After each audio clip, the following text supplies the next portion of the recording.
The sixth thing we are going to look at is transport and communication. As a means of communication, there was the use of smoke, meaning the Council of Elders will already have assigned, if we see this kind of smoke, we already know this is the kind of message. If the smoke is white, there is this kind of message. If the smoke is dark, there is this kind of message. If the smoke is blowing, there was different ways of communicating with smoke, more or less like the Vatican, right? I think so. Yeah. And when you talk about communication, we can also not forget the horn. That was a very beloved instrument in the days before the European came, and depending on how the horn is blown, there would be a different information portrayed. Another way of communication those days was, of course, the runners. No wonder we are the home of the runners, right? So there were some specific people who were chosen by the Council of Elders who were specifically flint, and these were chosen in order to bring an important information from one place to another, which could not be portrayed by either smoke or by the horn. And when we talk of transportation, Kenyans usually used the animals that they were using either for food or for work as their transportation. For example, they would use mostly the donkeys, and some would also use the ox, but mostly donkeys. Donkeys were used to work in the farm. They were used to travel from one place to the other. But the runners were usually faster than the donkeys. Yeah, and people walked a lot. People would walk long distances. It did not matter. So many people did not have donkeys. So if they want to go from one place to the other, they would just walk there. The seventh thing that I wanted to talk about would be religion. We Kenyans had our own kind of beliefs. The Merus, for example, I think I've mentioned this in one of my videos before. We would look at Mount Kenya, right? Mount Kenya is the second highest mountain in Africa, and on top of this mountain there is snow. And when the sun shines in Kenya every day, so when the sun shines on this snow, it glows. And the Merus and the Kikuyus, they used to look at the mountain and see this glowy halo, and they used to say, wow, God must live there.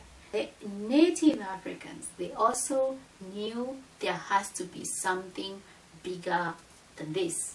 There has to be some kind of higher power which controls all this. And every tribe, every ethnic group had their own religious beliefs. Like I said, the Merus and the Kikuyus, we had the Mount Kenya. So they would meet when the Council of Elders has arranged a day, and then they would meet and they would worship Mount Kenya. And there were other ethnic groups who had like a huge rock that was unbelievably huge, that their mind could not accept that is just a normal rock.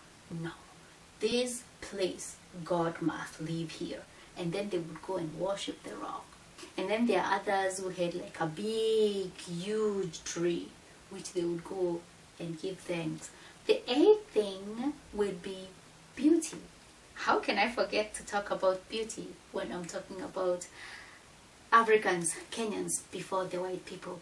Beauty was something taken really serious in the times before the European came.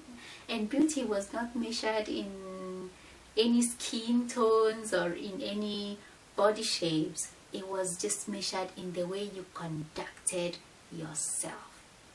You would see a woman, the way she just moves and portrays and conducts herself, and anyone would say, wow, that woman is so beautiful. So beauty was more measured in character than looks. And but having that said, there was also ways of enhancing beauty. So there were, for example, facial paintings. These facial paintings were not like the way we smash foundation on our faces today, but it was more to show some kind of festiveness. For example, if we are celebrating like a new baby has been born, you'll see people painting their faces differently. If we are celebrating that someone is getting married, you will see someone painting their face differently, because it portrays beauty, but for a particular occasion. Okay, and then we will also have people making different kinds of hairstyles. Ooh, people loved playing with the hair. It's for both women and both male. It was never divided. The facial painting was for both male and female. They would make all these kinds of colorful hairs. They would make all crazy types of hairstyles. They would shave different kinds of hairstyles. And in addition to paintings and hair, we had also the carrying of jewelry. It was mostly necklaces. We had the armbands. We have the ankle rings.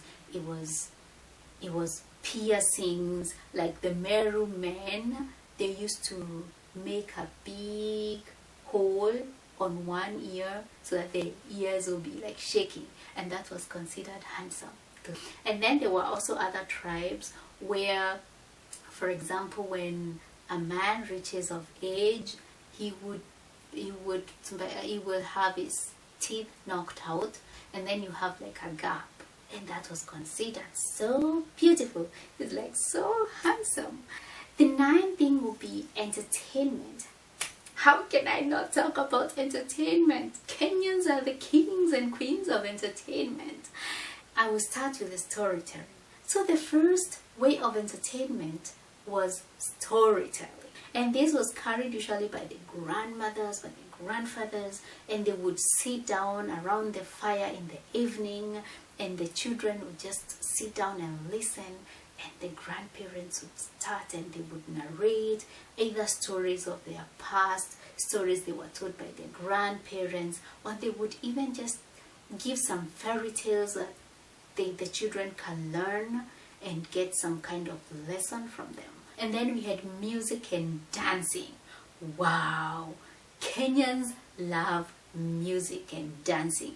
So you can imagine it was depending on what kind of occasion. It was either in any kind of festival. Maybe it was a naming festival, maybe it was a welcoming a baby boy, baby girl to the family festival, maybe it was just a rain festival, maybe it was just giving thanks to this Mount Kenya god, maybe it was a marriage festival, and they would just have different kinds of songs depending on what kind of festival they are, and different kinds of dance. And then we also had some acting.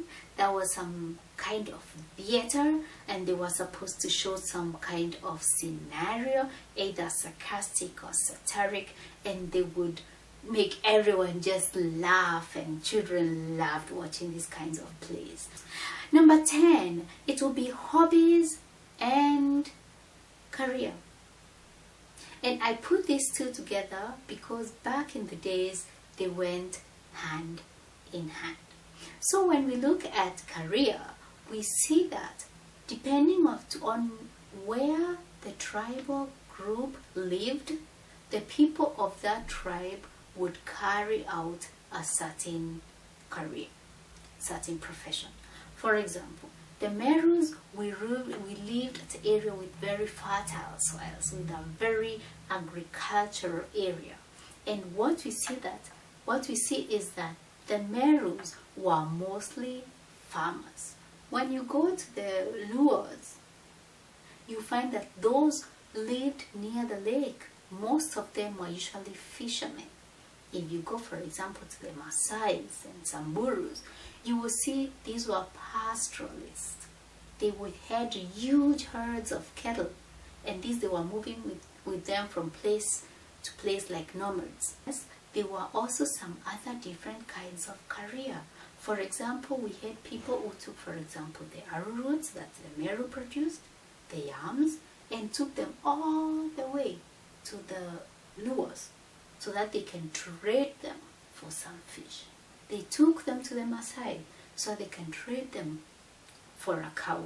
And these were also the first people who had contacts with the Arabs, with the Indians, with the Portuguese who came at the coast, and they would exchange maybe some ivory for some iron. And also we had other smaller careers, like we have the weavers, the ones who are making for you that basket that you're using to carry the yarn, the ones which are making for you the mat that you're sleeping on, the ones who are weaving all kinds of things. And then we have the potters making the pots, and then we have the painters, we had the ones making the scissors, and then we had the grinders who were going to make for you that flour from your millet so that you can cook something with the flour. There were all kinds of hobbies and careers, and usually everyone would take the job that they liked. That means that which we consider hobby today would be for them career. So their career was their hobby. That's why I put them together. So yeah, that's how the Kenyans lived before the British Empire took over. If you like the video, don't forget to give me that thumbs up. And yeah, if you like, you can also subscribe to my channel. I post every Monday, Wednesday and Friday. And that is it from my side. Please stay safe, stay blessed and stay positive until Friday. Ciao.